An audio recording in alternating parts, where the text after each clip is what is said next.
Morning, ladies and gentlemen. First of all, I want to thank Civic Exchange for inviting TCC to participate in a very, very important session and mission. I also applaud the efforts of Civic Exchange to seek advice from California. A wise man in the United States said, "What California thinks on Monday, rest of the country thinks on Wednesday, and probably Australia on Thursday, and EU maybe on Friday."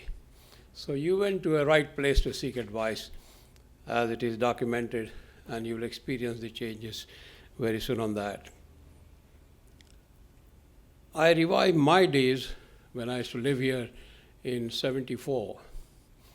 The air was cleaner, everybody spoke English, and Kaitak was small and gave you a chance to see what anybody is eating in their kitchen when you came into land. All that has changed. The airport is massive, and you ride through from airport to city. Partially, you feel you are passing through a refinery. Actually, it's not a refinery. It's a massive container terminal that's causing it all. But to get something, you ought to give something. At the doorstep, Hong Kong is enjoying prosperity like never before. But they're also made to live with pollution. It came with the industry, and there has to be a solution to that. I'm glad that Civic Exchange is now handling that problem head on and not blaming others, but finding a solution and getting the right people on board to discuss the anomalies which can be corrected. My presentation is very profound. It is from the heart. I make this as a citizen of the world and, of course, as a seafarer operating a very efficient and a proud fleet, mixed fleet of tankers and bulk carriers. Many speakers before me have very eloquently made their case, but we live in a make-believe world. You heard about bunker specifications. This is my 56th year in the industry and 38 years in the US. I'm yet to see a bunker supplier who will supply bunkers with quality or quantity that they promise. Quality you never get, and quantity is always disputed. Check it with any part of the world. Singapore especially is getting hard on that. They supply what they now call cappuccino bunkers. You can have 5 to 10% discrepancy, and in the end, the state has to intervene. Why? So for all the ills and wills of the industry and the people, ship must have a solution and pay for it. And that solution be practical. I mentioned yesterday that today we live in a world of duopoly. Those in whose care lies the secret and correcting the defaults, they are too busy with themselves doing something else. By that I mean there are only 2 engine manufacturers left. There used to be 10. There was competition. With these 2, they have joined hands and following a research of their interests, their choice. It has no end in sight. They had already busted 77 million euros of EU funds in Hercules 1. And seeing the futility of that in erecting some monster scrubbers with no solution, they now switched to Hercules 2.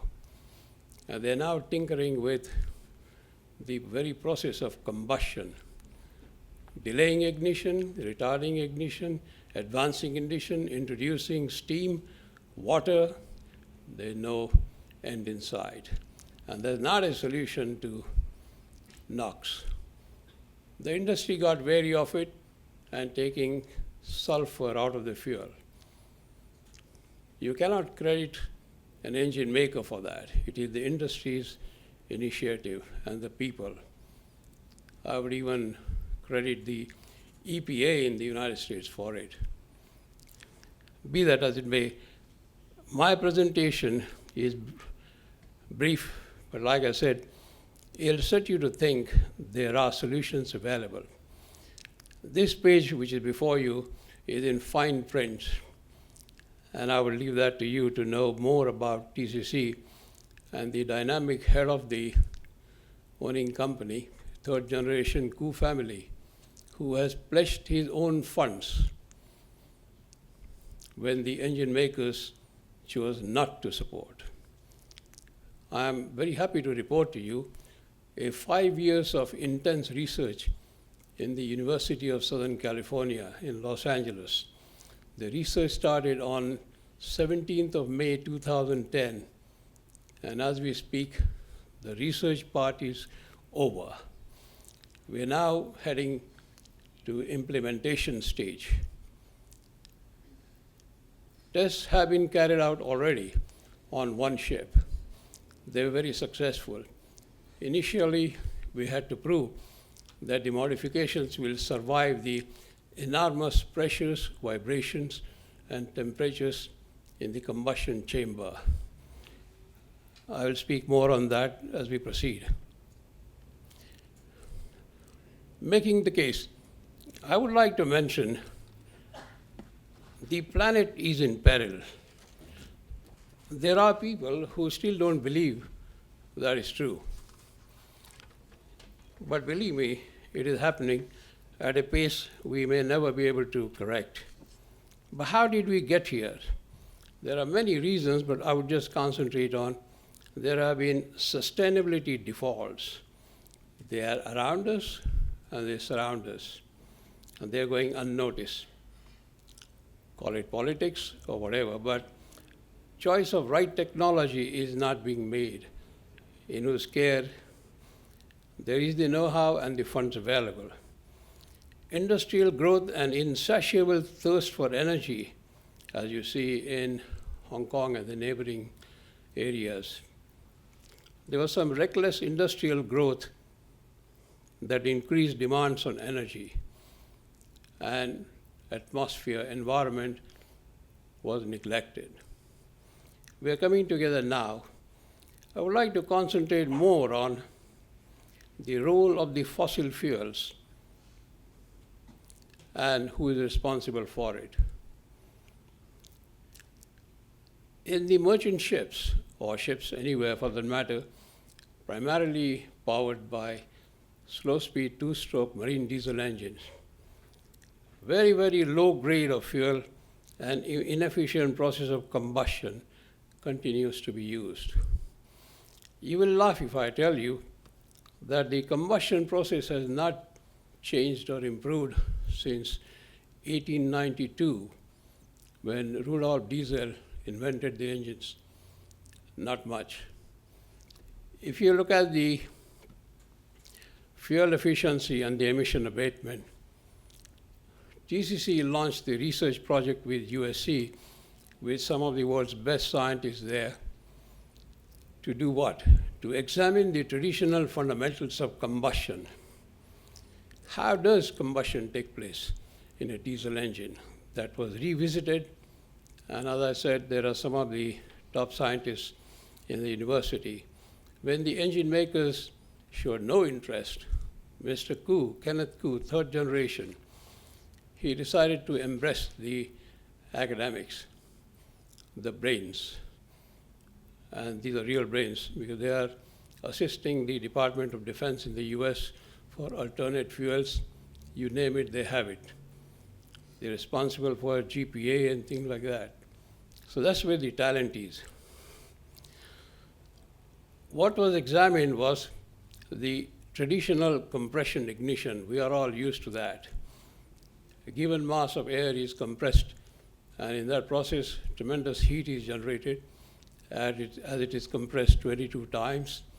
and the pressures and the temperatures are reached when the piston reaches its top dead center.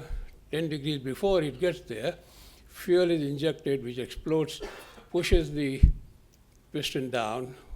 What have you achieved? You have achieved transformation of chemical energy into mechanical energy. Now that process is highly inefficient. If I show you the next chart, it shows you the energy inefficiency of engines. And somehow we are content with that. Look, steam engines were known to be just 20% efficient. The automobile came after that, 25%. The marine diesel engine, 40 to 45%, depending on who you ask. All that must change. The compression ignition is no longer useful, and the engines must be made more efficient. How do you do that? So with a lot of research for the last 5 years, successful trials were made in one-cylinder Kubota engines, three-cylinder Detroit diesel engines, and we have figures to prove this can change. This is just a brief glimpse at what we use in ships. You can see there's a distinct quality of the distillate fuels and residual fuels. If you look at the bottommost remark, it is truly the waste from refining process. If not used in the diesel engines, this probably will be used to make tar roads. That's how bad it is. You don't even want to go into the details of the specifics so defined by ISO standards. But that's not doing it. So the research, and these are some more specifics of the standards of fuel. A glance at also CO2 emissions by its source. This is put together by IMO, and as you can see, land-based industry contributes about 89% of emission. Ocean-going ships, only 3.5%, and aviation contributes the remaining 4%. So what are the objectives? Efficiently convert chemical energy to mechanical energy, and how can that be achieved economically and with efficiency? A new technology called the plasma ignition has been introduced very successfully and has been deployed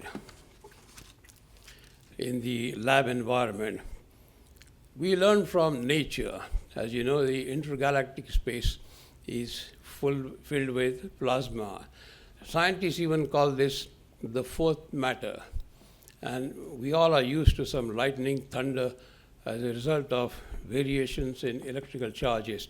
Same principle is used by creating a plasma electrode inserted in the combustion chamber and fed with predetermined current. And that, as we see in the environment, produces explosion detonation. What this does is, when we say the diesel engine has 45% efficiency, it means 55% hydrocarbon is not used. Where does it go? It goes in air unused, stays as soot or particulate matters. So in other words, what happens with that 55% hydrocarbon? We must put that to use. And that's precisely what the plasma electrode will achieve and has achieved in the lab environment, and also on one trial so far conducted on ship. By doing this, what do you expect to do? There are some pictorial representations of the actual ignition due to transient plasma and one with spark ignition.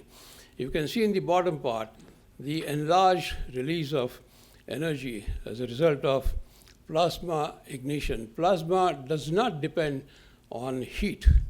When the piston has done its job inside the combustion chamber, as we call ignition due to heat, and then downward in the downward travel of the piston, when the plasma injection will set afire the 55% of unburned hydrocarbon.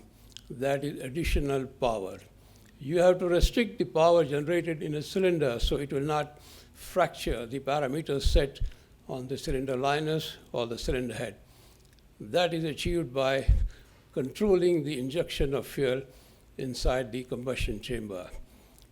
To give you an example, TCC owns and operates a VLCC, a very large crude carrier, 306,000 tons, which produces 34,000 horsepower, burning 90 tons a day. With plasma injection, you can produce same power, 34,000 horsepower, not with 90 tons, probably with only 40 tons. Thus fuel efficiency for you. But that's only half the battle. Now we look at the remediation of emissions. The only solution is plasma remediation for the exhaust and the emission control. How that is done? That is done with a new technology called the nanosecond pulse power. It's a very powerful new technology, and it will break down the NOx into its elements of nitrogen, which is in air, O2 and O, the very thing which formed it to start with. And hence the most popular expression coined here, it will reduce, reverse, and recover emissions. It has been proved, and TCC will continue this research. Hopefully somebody will be attracted in this game-changing technology and make it faster for the betterment of the people. So as I said, you don't need to erect 15 meters tall, 5 meters diameter scrubbers. No, sir, that doesn't do anything. It doesn't promise you. But besides, where is the space on ships? There is no space on ship. Alternative to change over to gas is very exotic and exciting, but that doesn't solve. You cannot change or convert 40,000 ships in the world serving the oceans with the gas technology. It's okay on a small scale, like Thailand has achieved now total switch to LNG. But on a large scale, it's not possible. So the only way you can do is to neutralize the NOx by reducing, reversing the very chemical reaction which formed it. And it can be done, it has been proved. As I see here, in one experiment conducted, the NOx was reduced by 96%. And this is truth which happened in California. I'd be very willing to share this technology. I can't give you far too many details. They are privileged at this stage. Someday, one day, it will become public, and I hope we'll all benefit from it. A brief write-up on what TCC fleet is about, and we have plans to install this in our new building ship program, at least the NOx part of it, which seems to be ahead of the combustion part. That's all I have to say to set your imagination on fire. And anybody who is willing to know more or wanting to know how they can contribute to this, feel free to contact anytime. Thank you very much.